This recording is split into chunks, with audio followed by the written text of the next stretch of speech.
Tadi sorry Tadi tiba-tiba ada mata kartun pula terbeliak macam tu. Yelah, pertama kali buat live kan. Ada tak kawan-kawan saya dekat luar sana tu? Hari ni kita nak share pasal makan sayur, makan sihat di musim-musim Covid ni. Kita terpanggil pasal nak share jugalah apa yang kita dapat tahu daripada Datuk Dr. Nordin Darus. Itu pun ada juga yang kecam-kecam dia pasal makanan sihat ni. Namun begitu, kita ucapkan terima kasih kepada Dr. Nordin Darus. Dah Datuk ke dia? Apa, kita tunggu lagi kawan-kawan kita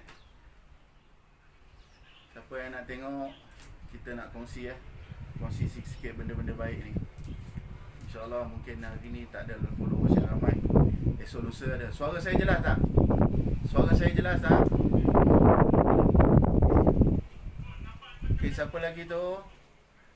Kalau boleh share dengan kawan-kawan Hari ni kita nak share apa itu makanan sihat. Tengok badan saya pun sihat Kenalkan nama saya Zamri dari Kuala Selangor.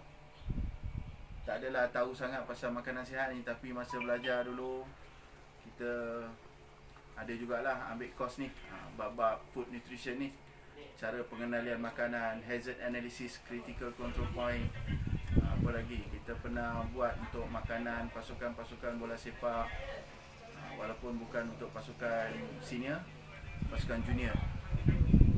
Siapa tu? Hizalina is watching. Thank you Hizalina. Boleh pass kat kawan-kawan share dengan kawan-kawan, ajak sebabur ramai untuk kita tonton. Hari ni kita nak perkenalkan pelangi makanan.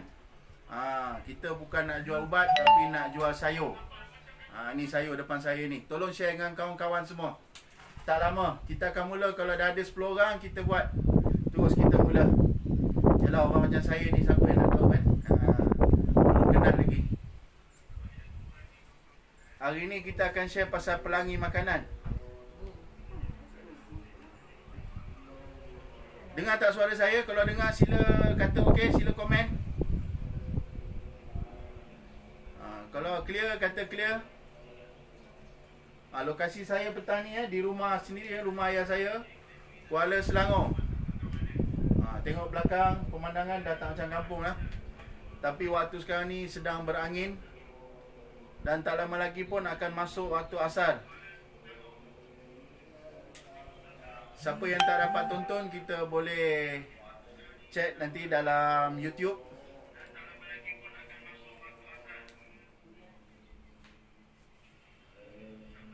Apa yang saya nak share kat sini adalah apa yang kita makan hari-hari. Kadang-kadang kita duk ingat apa yang kita makan ni cukup Apa yang kita makan ni cukup. Oh, saya dah makan sayur dah, cukup dah. Saya dah makan ikan, cukup dah. Saya dah makan buah, cukup dah.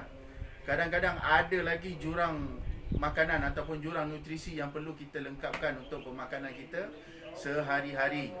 Sebab tu saya sendiri, selain daripada makan sayur, saya ada pelbagai pilihan warna sayur kat sini. Saya juga ambil suplemen macam pil sayur ni. Minta maaf saya tak nak jual tapi saya nak tunjuk. Saya ambil pil daily daripada Nutrilite. Pil ni dia ada multivitamin, multimineral, dan juga ada concentrate ataupun pekatan phytonutrien, pekatan nutrisi dari sayur-sayuran. Ni kita makan satu biji satu saja. Satu biji ni kurang lebih bersamaan dengan 3 kilo sayur satu hari. 3 kilo. Kadang-kadang kita ingat kita cukup makan sayur. Kebanyakan kita asyik makan sayur hijau je. Paling kuat pun kita makan sayur ni kuning ke merah ni, carrot. Sebenarnya kita ada pelangi makanan yang perlu kita pelajari ataupun asas makanan. Kita kena tahu pasal pelangi makanan ni, sangat penting. Ni dia buku rujukan. Ni pelangi makanan.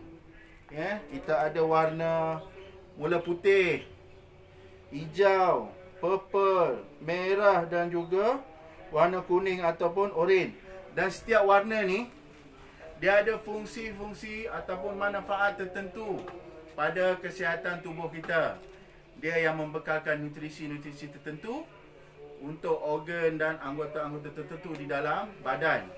Contoh, kalau sayur putih ni terdiri daripada kobis bunga, macam kobis panjang ni kategori putih, bawang putih, cendawan, kacang ginjal putih, bawang merah pun termasuk sayur putih. Fungsi dia mengekalkan kesihatan tulang dan sistem peredaran. Kalau sayur-sayur hijau pula, kita ada pucuk ubi, kita ada daun bawang, kita ada kacang panjang dan lain-lain sayuran hijau. Itu fungsinya, termasuk brokoli, menggalakkan kesihatan sel, merangsang kesihatan mata dan paru-paru serta mengekalkan fungsi hati yang sihat. Kenapa perlu jaga hati? Jaga hati-hati kat dalam ni ya. Bukannya jaga kolbu, jaga hati, fizikal, hati. Kita tengok kadang-kadang, bukan kadang-kadang, selalu tiap pagi, tiap petang, kita minum air Milo, kita minum Nescafe. Hai, selamat datang Apa lagi yang kita minum? Kita minum Coca-Cola. Tak apa, nak minum, tak ada masalah. Tapi tengok, bila kita buang air yang kita minum tadi jadi warna apa? Kat mana warna-warna yang tadi tu melekat, disimpan? Sudah tentu salah satunya dekat hati kita. Dalam hati. Jadi apa kita buat? Sebab tu kita kena banyak makan sayur-sayur hijau supaya kita dapat mengekalkan, insya-Allah, mengekalkan kesihatan hati kita. Walaupun tak sepenuhnya, tapi mungkin ia dapat membantu melewatkan penyakit daripada hadir dalam hati kita. Tu penting tu, melewatkan sayur ni kalau betul-betul kita makan, dia jadi penawar, jadi ubat. Itu yang kita kena faham tu. Jangan duk kecam orang, duk recommend makan sayur banyak, makan suplemen banyak. Kita tak makan tak apa, tapi kita jangan kecam Yang penting macam saya dan rakan-rakan ABO saya yang lain, kita sampaikan berita-berita baik berkenaan makanan. Pasal itu yang kita tahu kan. Kita nak cakap pasal agama, kita bukan orang agama, kita serah pada orang agama. Dan selain daripada sayur ni, daripada daily ni, saya makan apa lagi tau?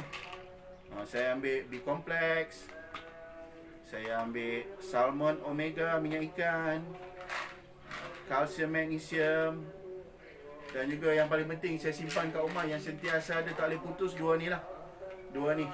Kalau kita tak kuat makan sayur, tak kuat makan buah, wajib di rumah kita, untuk kita dan anak-anak atau satu family, Bio C. Ini vitamin C Dan ini adalah pil sayur yang saya kenalkan tadi. Sangat penting, asas pada kesihatan kita. So, kita rujuklah dengan pakar-pakar pemakanan, ataupun terutamanya doktor-doktor lama, orang-orang lama. Mereka cukup arif tentang pemakanan sihat, tentang makanan-makanan sayuran, buah-buahan dan juga suplemen. Suplemen pun kalau kita nak beli, kita kena tanya farmasis tu, adakah ini organik, adakah ini dari ladang organik. Kita tak tahu. Pasal sekarang ni, lewat abad ini, banyak daripada kebun-kebun, ladang-ladang buah dan sayur menggunakan baja-baja kimia, racun-racun kimia. Memang digunakan dalam kadar ataupun kuantiti yang selamat, tetapi ia tetap ada. Nanti dalam siri yang kedua nanti kita sharekan kenapa kita perlu makan sayur-sayur ataupun buah-buahan yang kita cuci dengan sebersih-bersihnya. Awas ingat, kalau kita cuci dengan air saja tak memadai. Walaupun lemon, kita dah cuci kulitnya, tak memadai. Pasal apa? Kita pegang-pegang, dan kemungkinan besar sisa-sisa racun, serangga, baja kimia itu terdapat pada kulitnya. Kita pegang, kita kopek, kita perah, kita hidang dalam air, dan racun-racun yang tersisa itu masuk sekali dalam tubuh. Untuk kesan jaga pendek kita tak nampak, itu kesan jaga panjang. Kesan jaga panjang. Begitu juga sayur-sayur ni. Tengok, cuba perempuan, terutamanya ibu-ibu, kakak-kakak yang masak di dapur, dan tak lupa juga para suami yang masak di dapur. Kita tengok, bila kita cuci sayur ni kan, airnya kadang-kadang seperti melekat di daun keladi. Contoh macam ni kalau jelas kelihatan Kenapa jadi macam tu? Sebab yang pertama, itulah tadi, sisa-sisa racun, serangga ataupun baja kimia tadi yang disemburkan masih lagi melekat walaupun kita cuci dengan air. Dan mungkin ada ditembakkan, disemburkan lilin-lilin sebagai pengawet. bagi bahagian luar sayuran supaya ia tahan lama daripada kamera, daripada luar. Kita tahu. Jadi kita cuci dengan betul-betul. Begitu juga carrot, daun bawang, sayur-sayur ni pastikan cuci. Akan datang dalam siri yang akan datang, kita akan share bagaimana untuk menyediakan masakan yang berasaskan sayuran, bagaimana kita nak menyediakan sayur-sayur yang telah dicuci bersih. Pasti ya, kita akan share. Jangan lupa. Saya akan umumkan di dalam grup setiap masa, dan tolong ajak kawan-kawan lagi untuk tonton live telecast kita. Okey tak? Kalau okey kata okey. Kalau saya laju sangat, insya-Allah. Dan akan datang kita akan ceritakan apakah nutrien-nutrien penting dalam tumbuhan, dalam buah-buahan yang perlu kita ambil. Dan ada juga tersenarai di sini ya, makanan-makanan sunnah. Tapi saya tak nak cakap pasal makanan sunnah. Saya tak nak memperdagangkan agama. Cukup kita ambil ibrah ataupun pengajaran daripada makanan-makanan yang telah Allah ciptakan ini. Antaranya ada buah delima. Ini semua termasuk dalam pelangi makanan. Siapa yang tertinggal siri awal tadi ataupun perbualan awal tadi, nanti kita tengok dalam YouTube. Saya akan post berkenaan pelangi makanan. Macam-macam yang kita akan bincangkan. Ingat, untuk membina kesihatan yang baik, kita kena makan makanan yang sihat. Di depan saya ni semuanya pada dasarnya adalah makanan-makanan yang sihat. Tetapi ia telah dicemarkan dengan penggunaan racun-racun ataupun baja kimia. Lama-lama ia memberi kesan kepada kesihatan kita. Sebab tu macam-macam penyakit sekarang timbul. Terutama ada yang kata penyakit keturunan lah. Semuanya disebabkan makanan. Nak ikutkan dulu mana ada penyakit-penyakit yang disebutkan ni untuk kelahiran-kelahiran baru. Contoh jaundice ataupun kuning. Ada cara, ada jalan ikhtiar kita untuk mengelakkan anak-anak daripada serius atau berat sangat dia punya kuning tu. Cara ibu-ibu makan tu penting. Kalau kita sayangkan anak-anak, sorry ni bukan bebel sayangkan anak-anak, bagilah dia makanan-makanan yang betul ataupun cara makan dengan tertib yang betul. Kadang-kadang saya tengok dekat kedai-kedai makan, anak-anaknya sambil makan nasi, mi goreng, mi mamak dan sebagainya, minum Milo Ice, Nescafe Ice, sirap ais. Bukannya tak boleh, boleh. Nak minum lah, tak kisah. Tapi selepas makan benda-benda yang berminyak, tolong elakkan air yang berais. Tolong elakkan air batu. Nanti saya tunjukkan kenapa. Kenapa kita perlu elakkan lepas makan minum air yang berais, minum air sejuk. Boleh ajar, didik anak-anak, bimbing anak-anak kita. Lepas makan, walaupun kat kedai, kita sulam dengan air suam dulu. Ataupun air pada suhu biasa. Jangan dia ajar minum Milo. Nak minum Milo lepas 2-3 jam lepas kita bergerak, nak minum Milo Ice Teh Ais ke, minumlah, tak ada masalah. Saya buat video ni, buat live ni bukan kita nak melarang orang-orang daripada makan. Tak. Kita nak makan KFC, McDonald terpulang, tak ada masalah. Itu hak masing-masing. Tapi cara makan itu tu, macam mana kita nak bilas, macam mana kita nak cuci, tu yang paling penting. Okay, Mr. Adrian. Hi, how are you? Sharing is caring Kita nak share pasal makanan. Okay? Akan datang Mr. Adrian kita akan buat lagi siri 2, siri 3, siri 4. Thank you for watching. Ini pun ada kat hujung.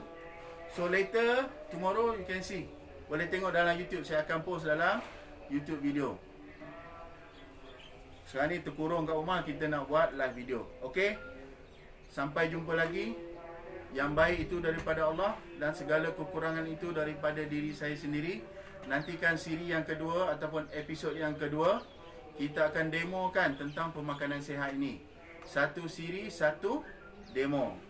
Satu siri, satu cerita pasal makanan sihat. Okay, sampai jumpa lagi. Assalamualaikum. Bye.